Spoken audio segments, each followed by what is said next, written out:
Hello, my name is Azad Kumar. I have completed my BTech from IIT BHU in 2023. Currently, I am a physics faculty at प्रयास residential school Korba Chhattisgarh. So आज हम लोग का जो topic पढ़ने वाले हैं, हम लोग क्या पढ़ने वाले हैं, कूलॉम्स लॉ जो कि इलेक्ट्रोस्टैटिक का टॉपिक है. ठीक है, तो इसको पढ़ने से पहले हम लोग थोड़ा सा इसका बेसिक चीजें समझेंगे जो आगे हम लोग को नीड पड़ेगा. ठीक है, यानी जरूरत होगा. तो हम लोग एक बहुत बेसिक चीज है जो पढ़ते भी आ रहे हैं और पढ़े भी होंगे कि यदि दो चार्ज लाइक चार्जेस रहेंगे यानी same charges plus and plus they repel to each other. Like charges repel to each other यानी दो सेम चार्ज रहेंगे, दोनों प्लस है या तो दोनों माइनस है, तो दोनों एक दूसरे को क्या करेंगे, रिपेल करेंगे. ठीक है, और वैसे ही यदि दो चार्ज क्या है, सेम नहीं है यानी एक प्लस है और एक माइनस है, अनलाइक चार्जेस है, then they attract to each other. यानी एक प्लस चार्ज है और एक माइनस चार्ज है, तो उनका प्रॉपर्टी क्या है, वो दोनों एक दूसरे को क्या करेंगे, अट्रैक्ट करेंगे. जैसा हम यहाँ पर दर्शाए भी हैं कि यदि दोनों सेम चार्ज है, प्लस प्लस है या तो माइनस माइनस भी हो सकता है, तो दोनों क्या करेगा, रिपेल करेगा. और यहाँ पर दोनों अपोजिट है, एक प्लस है और एक माइनस है, तो क्या करेगा, अट्रैक्ट करेगा. अब लेकिन कितना फोर्स से अट्रैक्ट कर रहा है, क्या ये इस पे बल लगा के धक्का दे रहा है, उधर जा रहा है, तो कितना बल लगा के धक्का दे रहा होगा, यानी कितना फोर्स से वो उसको रिपेल कर रहा होगा. इस चीज को कौन बताए हैं, कूलॉम्स लॉ. कौन बताए, कूलॉम्स लॉ. तो कूलॉम्स लॉ बेसिकली क्या बताए हैं कि यदि दो पॉइंट चार्ज, क्या बताए हैं, दो पॉइंट चार्ज, यदि हम इसको मिटाएं, ठीक है, कि दो पॉइंट चार्ज. अब पॉइंट चार्ज क्या है उसको अभी हम लोग थोड़ा सा आगे देखेंगे. दो पॉइंट चार्ज Q1 और Q2 एक दूसरे से कुछ दूरी r पर है. ठीक है, और मान लेते हैं दोनों प्लस है. क्या चीज है, दोनों प्लस है. तब तो कूलॉम्स ये बताए हैं कि ये देखो अब प्लस प्लस चार्ज आ गया तो दोनों क्या करेगा, रिपेल करेगा. अब कितना फोर्स से रिपेल करेगा, ये कौन बताया है, कूलॉम्स लॉ. अब कूलॉम्स क्या बताएं कि दो पॉइंट चार्ज यदि एक दूसरे से r दूरी पर रखे हुए हैं, चाहे स्थित हो, ठीक है, तो उन दोनों के बीच में लगने वाला फोर्स कैसे होगा. तो कूलॉम्स लॉ बताया सबसे पहले कि उन दोनों के बीच में लगने वाला जो फोर्स होगा वो डायरेक्टली प्रोपोर्शनल होगा दोनों के मैग्नीट्यूड, चार्ज के मैग्नीट्यूड के मल्टीप्लाई के. एंड सेकेंड जो फोर्स होगा वो इनवर्सली प्रोपोर्शनल होगा दोनों के बीच के डिस्टेंस के स्क्वायर के. क्या चीज, दोनों के बीच की दूरी के स्क्वायर के इनवर्सली प्रोपोर्शनल होगा. तो हम लोग दोनों यहाँ पर मिलाएंगे, क्या करेंगे, देखिए सबसे पहले कि यदि दोनों प्लस चार्ज हैं तो ये इसको इधर रिपेल करेगा F4 से, ये इसको इधर रिपेल करेगा F4 से.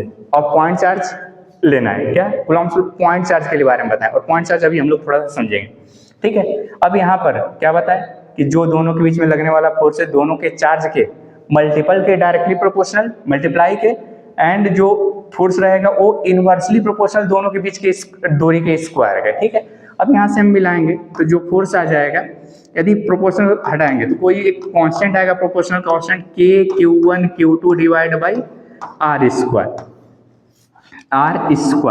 अब यहाँ पर प्रोपोर्शनल कांस्टेंट आया है, क्या चीज, K. अब K का जो वैल्यू होता है इस पर बात करेंगे. K क्या है, कांस्टेंट है.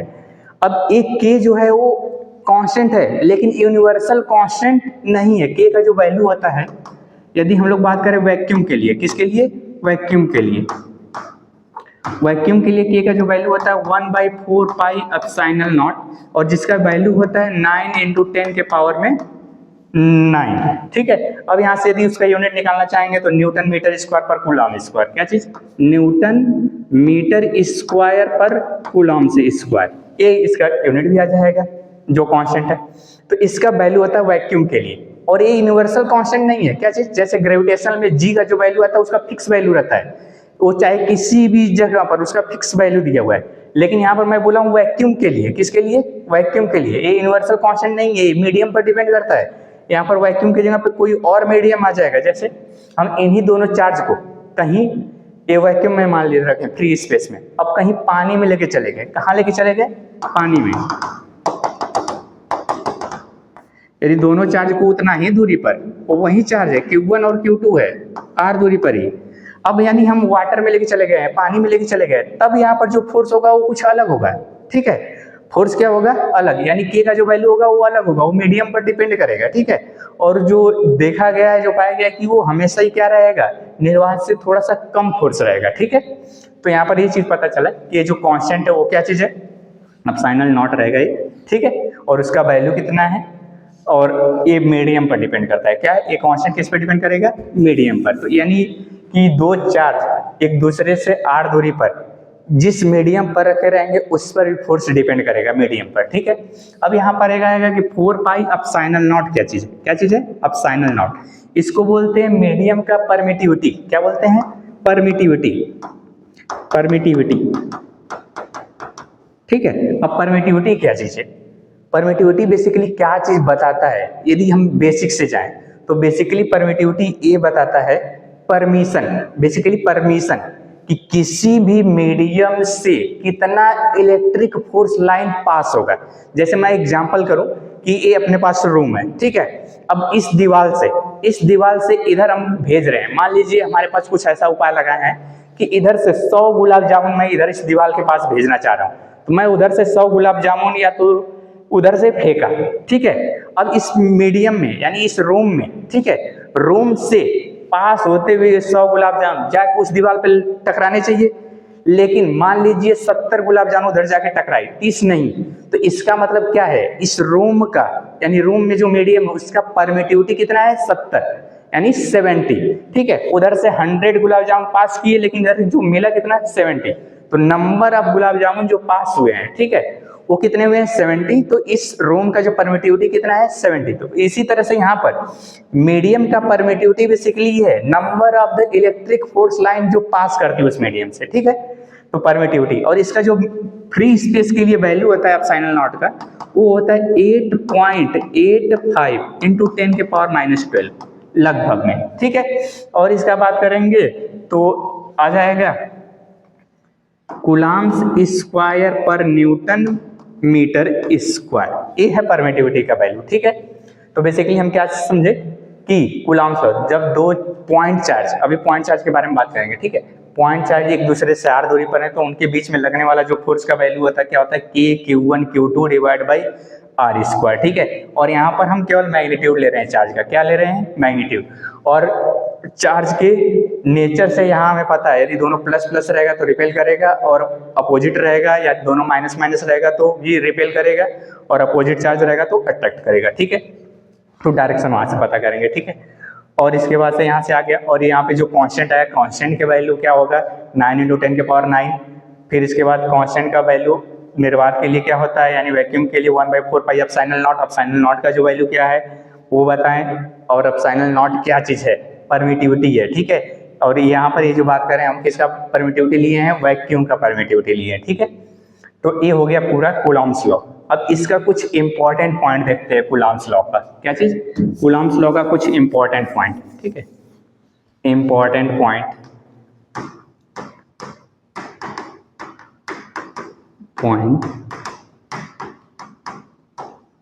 For Coulomb's law.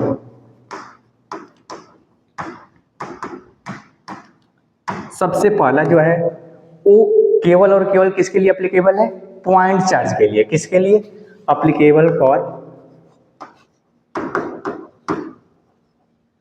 For point charges, ठीक है, एप्लीकेबल फॉर पॉइंट चार्जेस, ठीक है। अब पॉइंट चार्ज क्या है, सबसे पहले ये, अब इस चीज को समझते हैं। तो पॉइंट का मतलब क्या, बहुत लोग बोलेंगे कि पॉइंट का मतलब बहुत छोटा चार्ज, ऐसा नहीं है, ये गलतफहमी नहीं रखना है कि बहुत पॉइंट का मतलब यहाँ पर है कि बहुत छोटा चार्ज, नहीं।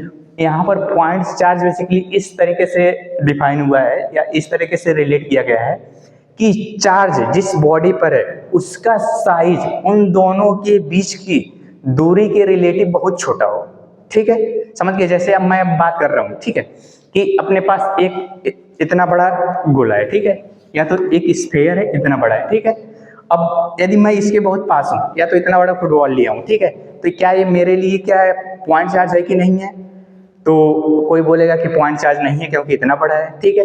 अभी मैं इस फुटबॉल को बहुत दूरी रख दूं तब मुझे वो क्या दिखेगा, छोटा सा फुटबॉल दिखेगा, तब मैं बोलूंगा पॉइंट। तो मेरे लिए बेसिकली उसका साइज जो है मेरे और फुटबॉल के बीच की दूरी के, ठीक है, देखिए जो दूरी है उसके रिलेटिव उसका साइज क्या है, बहुत कम है। जैसे हम लोग बात कर रहे हैं, हम देख रहे हैं चांद को, ठीक है, चांद को बहुत सारा तारा है, ठीक है, तो हम जो तारा देखते हैं वो क्या दिखता है हमें, पॉइंट दिखता है, ठीक है, पॉइंट, चमकते हुए पॉइंट दिखता है।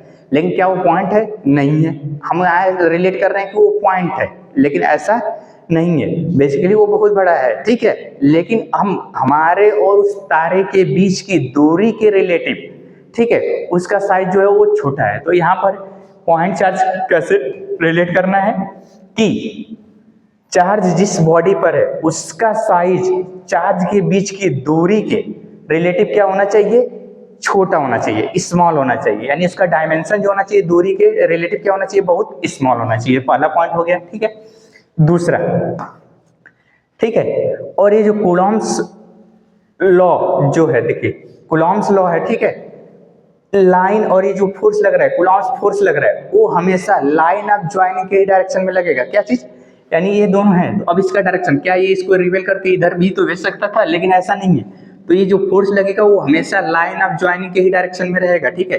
ये लाइन ऑफ ज्वाइनिंग है, यदि रिपेल करेगा तो इसी के डायरेक्शन में इधर जाएगा, ठीक है, अट्रैक्ट करेगा तो इसी पर इधर ही लगेगा। दूसरा है कि force, Coulomb's force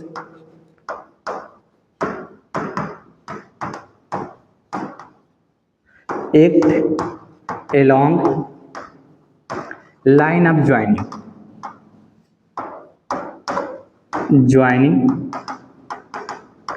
of charges, ठीक है।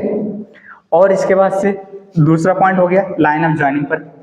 तीसरा ये है कि वो मीडियम पर डिपेंड करता है, जो कि अभी पीछे बात करनी है तो उसको भी छोड़ रहे हैं कि जो कूलॉम्स फोर्स है वो मीडियम पर भी डिपेंड करता है, ठीक है।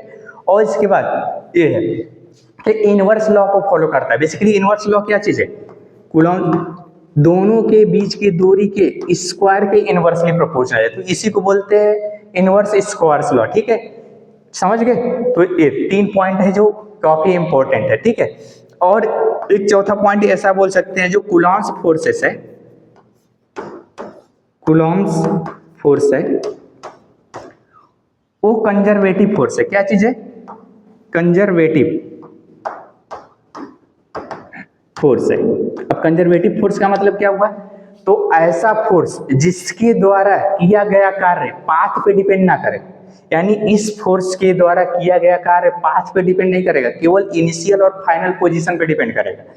तो ऐसे फोर्स को क्या बोलेंगे, कंजर्वेटिव फोर्स। जैसे मैं बोलूं कि यदि मैं एक चार्ज को यहां से उठा के कहीं ले जा रहा हूं, ठीक है, तो मैं किस रास्ते से ले गया हूं, किस पाथ से, उस पर वो डिपेंड नहीं करेगा, समझ गए।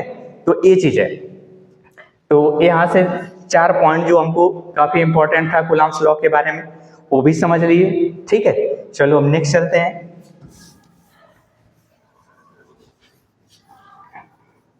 पॉइंट समझ में आया ना कि पॉइंट चार्ज यहाँ पर क्या चीज रिलेट कर रहे हैं। तो जो डायमेंशन है ऑब्जेक्ट का, यानी जिस पर वो चार्ज है, उसका डायमेंशन दोनों के बीच की दूरी के रिलेटिव बहुत स्मॉल होना चाहिए, ठीक है। अब हम आते हैं वेक्टर फॉर्म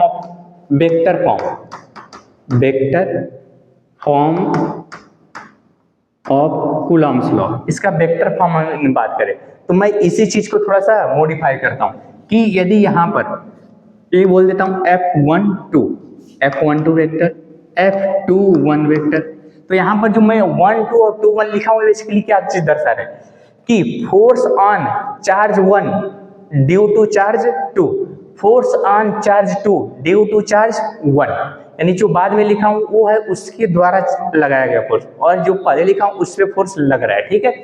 और यहाँ पर R को मैं 2 तरीके से लिख सकता हूं। यदि मैं R12 वेक्टर लिखूं तो बेसिकली मैं पोजीशन वेक्टर लिख रहा हूं किसका, 2 का रिलेटिव टू द 1, ठीक है, यानी 1 से 2 की तरफ, ठीक है। और मैं यदि इसी को लिख लूं R21 वेक्टर, यानी सेकेंड चार्ज के रिलेटिव चार्ज 1 का वेक्टर, ठीक है। यदि मैं इसका डायरेक्शन बात करूं तो R12 यूनिट वेक्टर यदि ले लूं मैं इस वेक्टर का यूनिट वेक्टर, तो डायरेक्शन, तो ये हमें डायरेक्शन बताएगा कि 1 से 2 की तरफ, ठीक है। और 2 1 का यूनिट वेक्टर लूंगा R21। बेसिकली इन सब नोटेशन को हम बता दे रहे हैं ताकि बाद में समझने में दिक्कत ना हो। 2 1 का मतलब 2 से 1 की तरफ। तो अब हमें ये पता है, और एक चीज बहुत इंपॉर्टेंट है कि कूलॉम्स लॉ, यानी एक चार्ज इस पे जितना फोर्स लगाएगा वो चार्ज भी उससे उतना ही, यानी Q1 Q2 पर जितना फोर्स लगाएगा Q2 भी उतना ही पर है, यानी कूलॉम्स लॉ जो है वो न्यूटन थर्ड लॉ को भी क्या करता है, फॉलो करता है। ठीक है, तो यदि यहाँ से मैं वेक्टर फॉर्म लिखूं, F12 लिखना चाहूँ, F12 वेक्टर के Q1 Q2 डिवाइड बाई दोनों के बीच की दूरी यानी मैग्नीट्यूड r का स्क्वायर। अब हमें डायरेक्शन बताना पड़ेगा, क्या बताना पड़ेगा, डायरेक्शन। तो हम किस पे फोर्स निकाल रहे हो, 1 पे, किसके द्वारा, 2 के। तो अब यहाँ से हम लिखेंगे R12 यूनिट वेक्टर।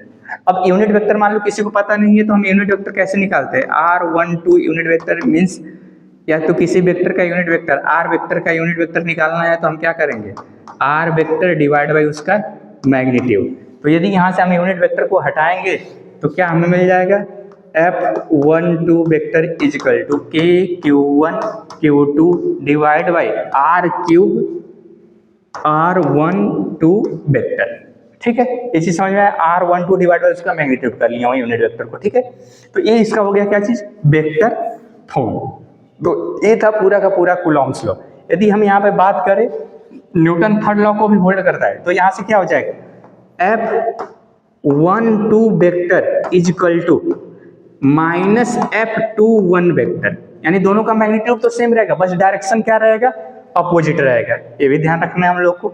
ठीक है, मैग्नीट्यूड दोनों का सेम है, बस डायरेक्शन क्या चीज है, उल्टा। तो ये हो गया पूरा कूलॉम्स लॉ, और कूलॉम्स लॉ का क्या चीज, वेक्टर फॉर्म। अब हम लोग जरा एक क्वेश्चन कर लेते हैं। ठीक है,